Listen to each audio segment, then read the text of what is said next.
everyone, Kelly here, and today I want to talk about the books that I read in January. And, originally I was thinking I would be reading less books this year. I was planning on doing other hobbies, but then we were sick for a lot of January and couldn't go anywhere because we were quarantined. And so I didn't have the energy to try new hobbies, and I was home a lot. So yeah, I ended up reading a lot of books. And because of being sick, I didn't do a mid-month wrap-up. And since I have 18 something or 20 books, I don't remember how many, I decided to split this into two parts. So this will be part one of my January wrap-up. And the way I split them was that these are general books, and then my part two will be all Greek mythology books, because I'm just reading a lot of Greek mythology, both with my daughter and on my own. It actually ended up splitting it almost halfway to do it that way. So you'll see part two coming up soon, and I'll have a lot of myth retellings and things like that. So let's just do, what I'm going to do is I'm going to start off with a couple that I didn't rate, and then I'm going to start with my 5-star and go down from there, just because I want to make sure I dedicate time to my 5 stars and not run out of energy and by doing them at the end. So let's start off with a couple books I did not rate. So first of all was a read aloud with my daughter. We read Nathaniel Fludd, Beastologist, and that's the series title, and this is called Flight of the Phoenix, is book 1 by R.L. LaFevers. And this is the same author who in young adult wrote the Assassin Nun books. I can't remember what they're called. I'll put a picture here in case you want to know. So she also writes adventure, middle grade, or early chapter books. This one's definitely an early chapter book. You can see how thin it is. That's why I didn't rate it, because I just felt like it was one, you can see lots of pictures. It's one that I wouldn't recommend to adults, but if you have a kid that likes adventure stories, I would recommend it for kids who like adventure stories, or to read it out loud. It's just about this boy who finds out that his family has for generations been beastologists. So they research the mythical creatures of the world, which aren't really mythical, but they are there to protect them and keep other humans from finding out about them. And so this one involves a phoenix. And then the other thing I didn't rate was I did read some Edgar Allen Poe stories. If you saw my February TBR, I planned on picking this up in February, but then I was at the end of January, and I was I just really want to read some short stories. So I ended up reading 5 of these at the end of January, in the last couple days. And now I'm not in the mood to read it in February, so I'll take a break from these for a little bit. But I don't think any of the ones I read are really popular stories. I read a lot of the really popular ones that everybody's heard of back in the fall. And so now I'm just kind of going through and filling in. I was skipping around, and now I'm starting at the beginning, and any ones that I have missed, I am picking up. And so I really didn't like most of these, except for one. They were fine, but nothing that really was a standout, which is probably why they're not some of his most famous ones.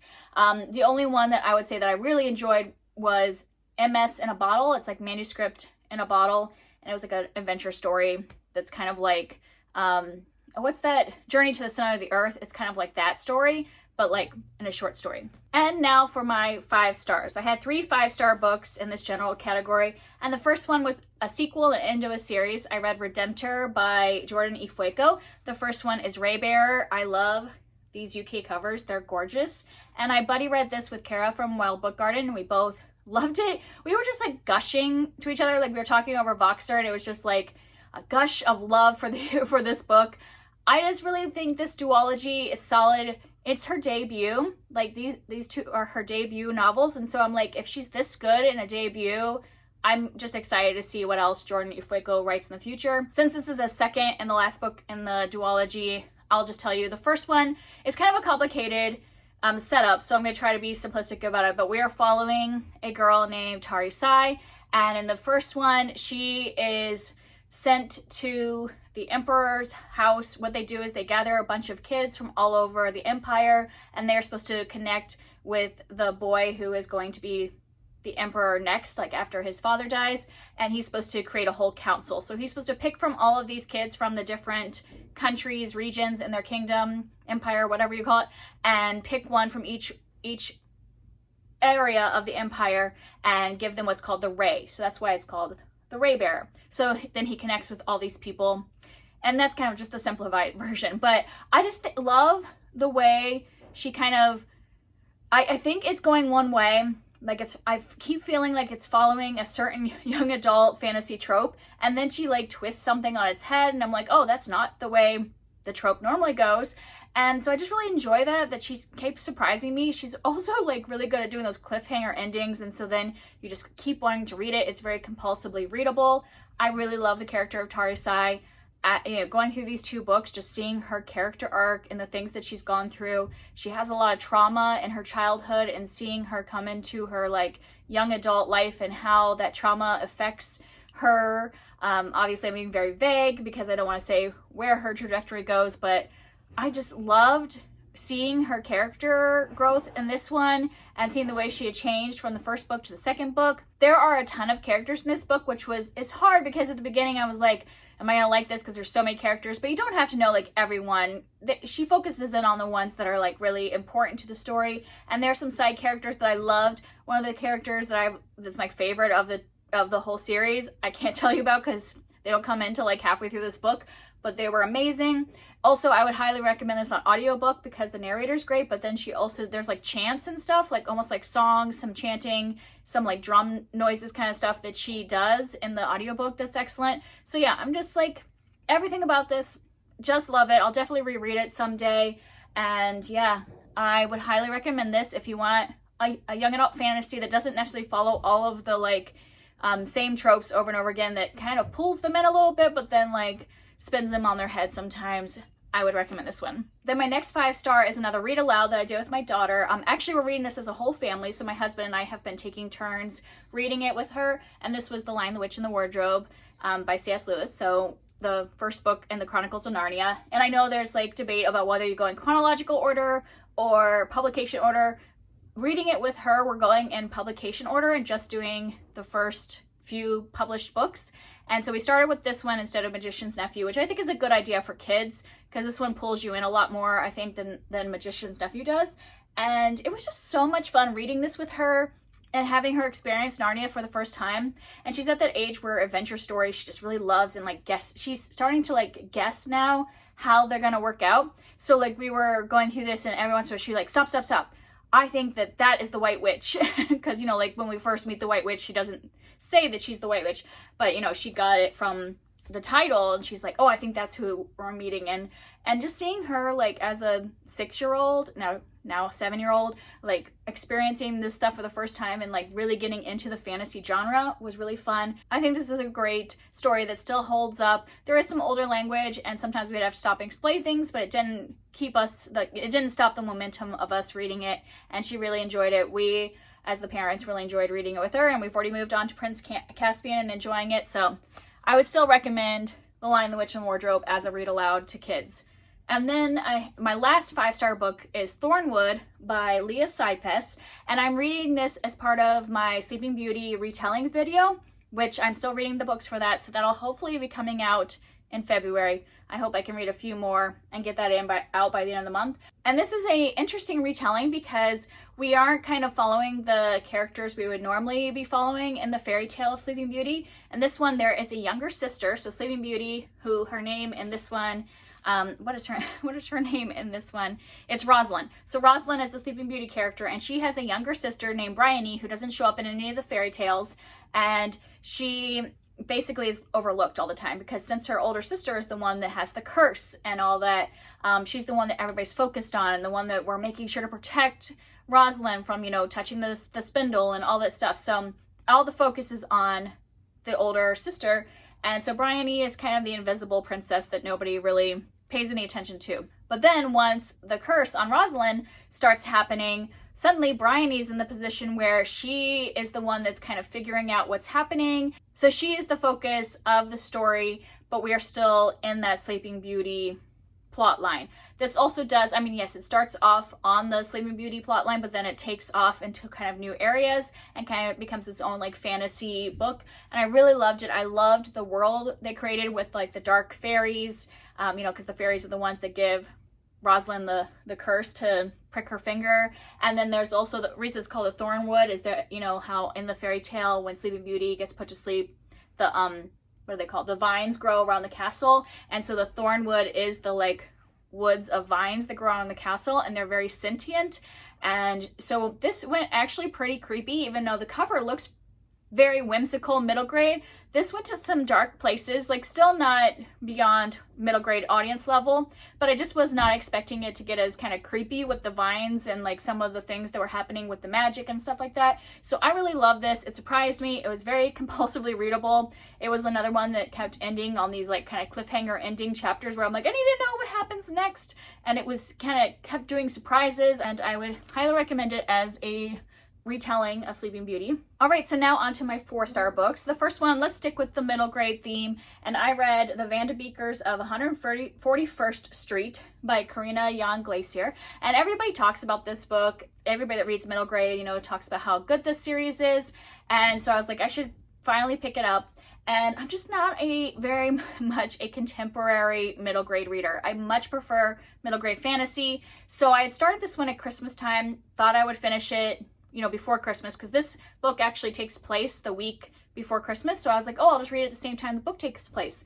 But then it took me like a month to read this book because I just wasn't really pulled on it at first. I did end up really enjoying it by the end, but I still don't think I'm going to continue the series. But I do think objectively it is a good middle grade book, and it would be a great one to give to kids. And I could see if you like contemporary middle grade family stories, this would be a good one to read even as an adult. It's just not my favorite thing to read in middle grade. I just don't really like to read, I know it sounds bad, I don't really like to read family stories about day-to-day life of in middle grade. But they are a great family, and this is basically, I guess I didn't even tell you what this is about. This is about the Vanderbeekers, who are a family of, is it 5 kids, 6 kids? 5 siblings, of a lot of different ages, ranging from I think like 4 to like 11, and they're being told they have to leave their home, like their landlord is not renewing their lease, and so they're trying to change their landlord's mind before Christmas. And yeah, that's basically what it is. And I do think that it's a great family dynamic. I do think the end of the book is really impactful, and I would like keep this on my shelves and read it with my kids when they get a little bit older, or let them read it to themselves. But I just don't think I'll be continuing. But still 4 stars, still good. I would recommend to people that like contemporary middle grade. And then moving on to what I think is the only nonfiction book I read in January, and that's The Lazy Genius Way by Kendra Adachi. And the subtitle is Embrace What Matters, Ditch What Doesn't, and Get Stuff Done. And that's basically what she's talking about. So this is kind of like a, I don't know if you want to call it a productivity book, or kind of like self-help of like, you know, that sometimes women feel like they have to do everything in their lives and have to do it all perfectly because, you know, you have to live up to what's posted on social media that other people are seen as perfect. But the truth is, you know, we can't do it all perfectly. We have to pick the things that matter to us, focus our energy on those, and the things that don't matter to us, just do it as quick and easy as possible, but do the stuff that you really care about, focus on that. And that's what she's saying this. And I did enjoy this. I do think it's like good information, but I didn't like get as much out of it as I thought I would, because I think it's one of those, this happens a lot, I feel like, in how-to books or like help books, where I'm like, this could have been half of the size, because I got it. Like after a few chapters, I'm like, I get your point. I know what you're saying. I'm ready to just do it. But I kept listening, and I didn't feel like that the second half really gave me anything new. She was kind of just honing into more specific examples. So if you're someone who likes very specific examples of how to like enact a plan, then I think the whole thing is good. So I still gave it a 4-star, because I do think that some people would benefit from all this, but I was like pretty good after a few chapters. I was like, got what you're saying. I feel motivated. Now I'm ready to just go do it. But then it's like, oh, and I still have to listen. There's more. And I just didn't get much personally out of the second half of the book. And then the last 4-star book I read was Beneath the Sugar Sky by Seanan McGuire. This is the 3rd book in the Wayward Children series. This is a reread. I had read the first 3 books several years ago, and I wasn't really loving them, but I think the reason was because I was listening to them on audiobook, and I was doing too much. It was when I was moving and I wasn't focusing on them. So I decided this last year to restart them and read them physically. and I'm loving them so much more reading them physically. Especially this one, I think I only gave it 3 stars the first time I read it, and now it's 4 stars. I liked it a lot more this time. We are once again back at the school for wayward children. It's a school for kids who, you know, go to other worlds and then come back to their original world, and they're disappointed that they're back in their original world because when they go to another world, that's where they belong. And this one is definitely more of like a quest book where we see a couple different worlds, and I really like that. I like how each world we go to in these books is so like immersive. Like she really pulls you into each one, and we see why certain kids would be drawn to that world specifically. And that's about all I'm going to say, since like I said, it's the 3rd and there are characters from previous books in this that, you know, it might be spoiler to say anything more, but I definitely enjoyed it more reading it physically. And then I had no 3-star books in this month, or at least not in this general book section, which is kind of unusual, but that's good because I want to really like books. And yes, I have some 2 stars that I didn't like, which I had hoped I had liked. Like all these I thought were going to be 4-star books, but they just didn't, or 5-star books, but they didn't turn out to be. So the first of my 2-star reads was Spindle's End by Robin McKinley, and I was reading this for that Sleeping Beauty retelling video. And this one I picked because Robin McKinley is kind of known as kind of like being famous for doing fairy tale retelling. She was writing in the like 90s and early 2000s, and I've just heard really great things about her writing and stuff, and I just really did not like this book. I obviously gave it 2 stars. It's just, I get why other people would like it. It's very lush world.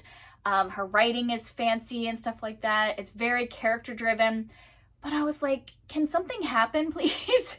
It was just really boring for me. This is, like I said, it's a Sleeping Beauty retelling, but this one kind of feels like it follows along with the movie version, because in this one, you know, there's a lot of fairies, and, you know, when we go to the naming ceremony, you know, like of the princess where the curse is given, a fairy takes the princess and runs away with her to keep her safe. So kind of like in the movie Sleeping Beauty, the Disney movie, where she lives out her childhood in the woods with some fairies, that's like what's happening here. So she's leading a normal life in the woods with some fairies, doesn't know that she's the princess, so she's just living life like a commoner. And we're just like, basically for the majority of this book, I would say for the beginning part, there's some action as we get the like, you know, the naming event and the curse and get, you know, running away with her. That's all exciting. Then it's like a whole big chunk of just her everyday life, and then like the end, more stuff happens. But like 80% of this book is just the people she meets, the town, the animals, because there's like animal, you know, like talking to animal kind of magic, and so we meet a ton of animals. And by the end of the book, I was like, am I supposed to know all of these animals? Because they're like being introduced by name, and I'm like, I have no idea who you're talking about. Is that a squirrel? Is that a fox? I don't know who you're talking about. So yeah, it was just too many descriptions and not enough like actual events happening. So I basically kind of hated this book, and I would have given up on it if it hadn't been for that video. So I'm a little nervous because I own a Robin McKinley book. I own Beauty, and I really hope that I like it better than this. I will say that if I pick that up and it's the same as this, I'll probably quit early on, because this is a long book and I pushed through and finished it. But I really couldn't tell you much other than what I just said. I didn't like it because I forgot most of that everyday life stuff. No idea what happened in her town and like who any of the people were. Yeah, I don't know. I just didn't like it. And then the next one is probably going to be one that other people might get a little upset about, but I read A Wrinkle in Time by Madeleine as part of my, like, I was picking from a jar to like decide which series to start off of my shelf.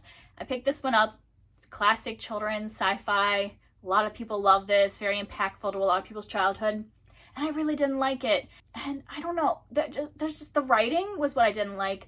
I feel really bad. I liked the kind of world she was going into and kind of the world building that was happening, but the dialogue was so horrible for me. Like, I was like, do people talk like this? Especially kids and teens. And I was like, every time there would be any dialogue, I was like, I can't handle this at all. And not much actually happens in this book. Like, I didn't like the plot of it. I have no desire to continue onto the rest of the series. So yeah, I understand the place this has in the history of children's sci-fi, that this was very like important at the time it was written. and I can appreciate that, but that doesn't mean that I liked it or enjoyed my time reading it at all. So, sorry. And then the last book I'm going to talk about was a big disappointment. I finally finished the series, the Sherlock Holmes series, the last one, and that is called The Casebook of Sherlock Holmes by Arthur Conan Doyle. This is a collection of short stories, and this is the last grouping of 12 short stories to finish out the series. And I have given every single one of the book or short story collections in this series 4 or 5 stars, and then this one was 2 stars. I hated it. Yeah, it was disappointing. It was almost like you could tell that the author was like done, that he was just writing these because they were his like money maker, but there was like no life in these stories at all, like the earlier ones. I thought the plots of them were really boring. Like none of the stories really stood out to me. Like I was like, at least can there be one that stands out to me? I don't think I could tell you the plot of any of these stories or the mystery involved. There was one, there wasn't even a mystery. It was basically just Holmes telling a story. And I'm like, you're just telling me exactly what you did. I'm not like there experiencing the mystery or guessing or just like laying it all out. So boring. And then there was a lot of racism in this one. There has been, you know, little bits of racism in some of the other books, which are a sign of the times, but this one, it was like a lot all put in one book. Just warning, there's one story with a Black character that there's a lot of slurs, including the N-word, and they put it in the audiobook. I was like, you can edit that out. I know that might be like controversial, like editing books, like almost like censorship, but I'm like, if you're gonna do a modern day, you know, audiobook of a classic and it just says one N-word, just take it out if it's not important to the plot. And because it was really jarring, and I was like, it didn't need to be in there, could have been taken out. And then also there's like 2 stories, 2 in here, where there is a woman character who like is from either Central or Southern America, and the author keeps describing her, or the other characters in the story keep describing her as having a tropical like temper or tropical sensibilities, basically meaning that she is like has a really feisty and almost crazy personality, basically, because she's from those areas. And it happens in 2 different stories, like 2 different characters. And so I'm like, no, I just did not like this at all. I also thought that the charm that's usually there between Holmes and Watson and their relationship was kind of lacking. Like they didn't really have much interaction at all like they normally have. I feel like in other short stories you could see kind of the humanity of Holmes. I felt like he was just like this cardboard cutout in here that was like, and that's the solution. So like I said, I think that the author was just done, and you can tell, and I hated this. 2 stars.